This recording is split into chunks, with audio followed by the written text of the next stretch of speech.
Sama tayo. Lalabanan natin ang fake news nila. We'll save the Philippines. This is not for me. This is not for you. This is for our own soon generation to come. Diba? Thank you guys. Thank you. Supporter niyo na ako ever since. However, napatakbo talaga ako dito kasi according to the group chat of a lot. Hi. Oh, sure.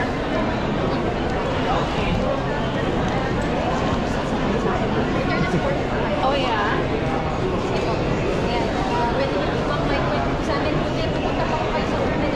Yeah, imagine. Nag-angkas ako from Valenzuela wearing this. Kasi I was shocked na nagbalitaan ko that the former president will be arrested because he has a warrant of arrest. I just came here when Senator Bongo was just there. Sinabi niya, wala namang warrant of arrest, only red notice. So for me, it's a waste of Filipino tax money. The police officers who are serving here, imbis na nagbabantay sila ng mga kriminal, nagbabantay sila sa dapat nilang bantayan, they're all here. Parang, oh my God, the president is too old. Hindi na kaya makakatakbo ng kahit ilang baitang lang eh. So, why spend and call everyone, diba? Yung mga kapulisan natin, just to remind them, have a little respect to the old guy. Siya ang nagtaas ng sweldo ng kapulisan. Siya ang rumispeto at nagmahal sa kapulisan, diba? Tapos ngayon nandyan sila because of a higher ranking order. What the hell is that order from? Diba? Parang waste of tax people's money, taxpayers' money, diba? This is not good. And pagdating mo dito, they will tell, wala raw warrant of arrest, only red notice. What's the difference with that, diba? Nakasakay na raw sa poster si former President Duterte. So, siguro alis na rin kaming mga supporter niya kasi alam namin na he's safe already and he's going home. Diba? Anyway, thank you so much. And thank you for being here, reporting the truth. And the truth with what's going on is much better. And to be live is much better than reading or viewing fake news, diba? Yun. Thank you so much, everyone. Any message po kay Pangulong Duterte and supporters? Yeah, to the former President Duterte, Mr. President, we are supporting you ever since. We will never care about negative issues that will be mentioned or be said against you. Bilang isang Pilipino, ikaw lang ang Pangulo. Kung may nagawa ka man na mga hindi maganda para sa mata ng iba, pero sa akin, as an individual, bilang isang Pilipino, malaking utang na loob ko sa'yo. Nung panahon na ikaw ay presidente, hindi ako natatakot lumakad sa kalsada ng 10 oras ng gabi. Pero ngayon, nangangamba na po ulit ako dahil hindi ko safe. Hindi ka na safe. So, there's a big difference. Mr. President, we will always be here for you. The Filipino people will always be here for you no matter what. Thank you. Roy Galfo. I'm from Valenzuela City. I am a pro-Duterte ever since. And kindly respect also the Vice President. She's having a lot of issues, Pag gusto nilang kasuhan, kakasuhan nila. Pero pag sila, yung ng kaso ang kinasuhan, fake news daw. Okay? So, people, matalino na ang mga tao, hindi na naniniwala sa fake news. Thank you so much. Yeah, sorry Duterte. Thank you. Thank you.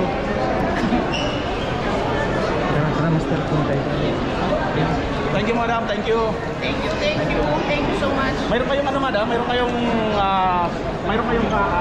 Wala. Wala.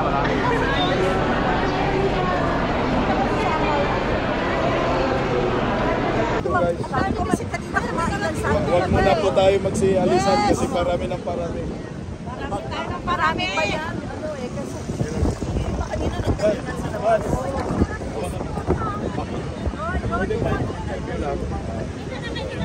Marami ng parami. Yes. Hello po, magandang gabi. Kami po bilang isang representante ng LGBT community. Ano ba ang inyong damdamin ngayon na si former President Duterte ay nasa Netherlands na? Sa totoo lang, I don't represent anybody. Para sa akin, sa sarili ko, nung panahon na si President Duterte ang Pangulo natin, wala wala akong kaba. Wala akong takot na mababastos ako or mapapahamak ako. Walang ganon. Naglalakad ako sa gabi. Umuwi ako na naglalakad. Dahil may tiwala ako sa naligtas ako, safe ako, at walang mangyayaring masama sa akin. Noong panahon niya yun Pero ngayon, bumabalik na naman. At mukhang pinapanigan pa ng ilan yung mga may masasamang intensyon. Dati wala ng drugs. Ngayon, bumalik na naman. At ang ipinagtatanggol pa ay yung mga adik na nasasaktan. Paano naman ang biktima? Paano naman yung mga pamilya ng biktima na wala na lang kibo? Lagi na lang bang yung biktima na nagsasabing inabuso sila, sinasabing sila yung ape, ay yung mga kailangan natin pagtanggol, mga adik? Maling-mali And yung crime against humanity na sinasabi laban kay President Duterte, katulad kahapon, wala namang malinaw na dokumento or papeles na nagsasabi na meron siyang warrant of arrest. Ang sabi nga, red notice lang. Pero pagkatapos ng interview sa akin sa airport, wala man lang din ni red notice. Kung titignan nyo, wala ang pangalan niya sa red notice ng Interpol. So malinaw na itong lahat ay pangtakip lang sa mga eksenang nangyayari sa labas ng ating bansa. Kung ano man yun, malalaman at malalaman ninyo. Mag-research kayo, magtanong tayo sa sarili natin. Sino ba talaga ang mali? At ano ba talaga ang kailangan pagtakpan? Unang-una dyan, pumasok sa isip ko, is the BICAM, yung budget. Pero hindi lang pala yun. May mga mas matitindi pang rason kung bakit inigipit nila ang dating Pangulo. Imagine, sa edad niyang 80, he will turn 80, di ba? Birthday niya. Magiging 80 years old na siya, iika-ika na. Isang damakmak na kapulisan ang ipinadala para arestuhin siya. At kung mapapanood nyo ang video kung saan pinalibutan si Kitty at saka ang kanyang ina, habang inilalayo ng ibang pulis, si former President Duterte, sinong hindi mapapaluhan na makikita nila na inaaresto ang isang matandang walang kalaban-laban? Hindi ko man siya kadugo, hindi ko man siya kapamilya, pero yung respeto ko kay former President Duterte ay mas matibay pa sa kahit ano pang matigas na bato. Dahil alam ko, nanindigan lang siya. At kung ano man yung nangyari at nagawa niya na sinasabi nilang crime against humanity, sino ba ang inisip niya? Sarili lang ba niya o kapakanan ng marami? Diba? Ang isang puno na puno ng prutas na nasamahan ng isang bulok na mansanas, sabihin natin puno ng apple. Anong gagawin mo, di ba? Aalisin mo kung ano yung bulok para hindi mahawa ang iba. Yung ganong thought na lang yun yung ginawa niya Sinasabi pa na susunod naman daw si Senator Bato. Ito lang ang masasabi ko dyan. Isama nyo na silang lahat. Babalik din naman sila dito. At kung ano man yung kasalanan nila, kung ano man yung nagawa nila, dapat silang hatulan, litisin sa sarili nilang bayan, sa ating bayan. Sino bang Pangulo ang nagtanggol sa kapulisan? Isang example na lang yan. Inayos niya ang sweldo, karapatan nila ng maayos na pamamahay, ibinigay lahat sa kanila ng ating Pangulo. Hindi man lang nila naiisip na they should be thankful for that. Thankful naman ang iba. Pero ang ilan ay talagang nabubulag sa kapangyarihan at sunod-sunuran sa kung sino man. Kaya dapat tayo, irespeto pa rin naman natin ng kapulisan. Hindi natin sila kailangan i-judge generally. Hindi yan lahat sila pare-pareho. Hindi lahat ng pulis, katulad ng mga nanghuli kay Tatay Digong kahapon, hindi lahat sila gusto nila ang ginagawa nila. Kaya wag naman natin silang husgahan generally. Ibahin natin, di ba? Yun. And kung may tanong kayo, yung sinabi ano po ang masasabi mo sa interview kagabi ni Vice President Inday Sara doon sa Villaamor Air Base? Nasabi niya na kidnapping ang ginawa ng Marcos admin kay former President Duterte. Siguro masasabi ko dyan, nasabi niya yun dahil siya yung anak At walang matibay na dokumento na magsasabing kailangan arestuhin ng kanyang magulang. Gawin man sa inyo yon, gawin man sa akin yon, yun ang unang-una nating masasabi. At yun talaga ang magiging pananaw ng kahit sinong tao na ano bang nangyayari? Pamumuliti ka ba?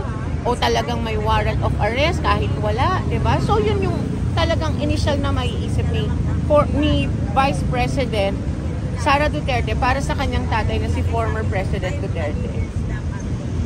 And talking about the TRO, di ba sabi nyo, granted, sabi nga granted, tapos hindi pala. Kung meron man technicality, sana magkaroon ng remedy. Eh wala na eh, nandoon na eh, nasa the Netherlands na ang ating dating Pangulong Duterte. Wala na tayong magagawa kung hindi ipanalangin na ibalik siya dito, kung saan naririnig naman natin sa ating mga kababayan na kapwa Pilipino na nandoon ngayon at sinasabi nilang wala naman talagang kaso. Sila nagsasabi. So let's just pray na maibalik nila si former President Duterte dito sa Philippines. Kasing bilis ng pagkuha nila sa kanya at pagdala doon. Ayun lang. Thank you, thank you. Thank you. Matanong ko lang po ma'am, ito po ba ay mayroon pong nag-organize dito o sarili nyo lang po itong kanya-kanya lang? Walang organizer actually. Ang tao kusang dadating yan. Pag mahal nila yung sinusuportahan nila, hindi mo kailangan magtawag. Lahat yan pumunta dito on their own. Pumunta ako alone. Wala akong kasama. Although nakita ko yung mga kakilala natin, 'di ba? Ang respeto ko kasi, sinabi ko nga tulad ng sinabi ko kanina, singtigas ng bato ang pagmamahal ko sa ating dating Pangulo. Siya na nagrespeto at nagbigay ng equality sa lahat ng mga Pilipino. Mas maganda ang buhay natin noong siya ang Pangulo. Yun lang masasabi ko. Ito, prangkahan lang. Itong nangyayari ngayon kay former President Duterte, posible ba magkaroon ng people power ang bansa muli? Ayaw kong mag-umpisa sa akin, pero nakita nyo naman, kagabi pa lang, magmula nung hapon na siya ay talagang inaresto, nagkaroon na sa iba't ibang bahagi ng Pilipinas ng pagtitipon, ng pagpapakita ng suporta para sa dating Pangulo. Huwag na nating invite ang lahat dahil alam natin na kusang magsusuporta ang bawat mamamayang nagmamahal sa dating Pangulo. And I'm very, very sure, kahit hindi mo sila invite, pupunta silang lahat. Sino man yan na nagsusuporta at may talagang nagmamahal sa ating Pangulo, dating Pangulo. Anyway, thank you po sa inyo. Thank you for coming here and supporting the gathering. Thank you. Thank you ma'am. Thank you. Kanina po hindi lang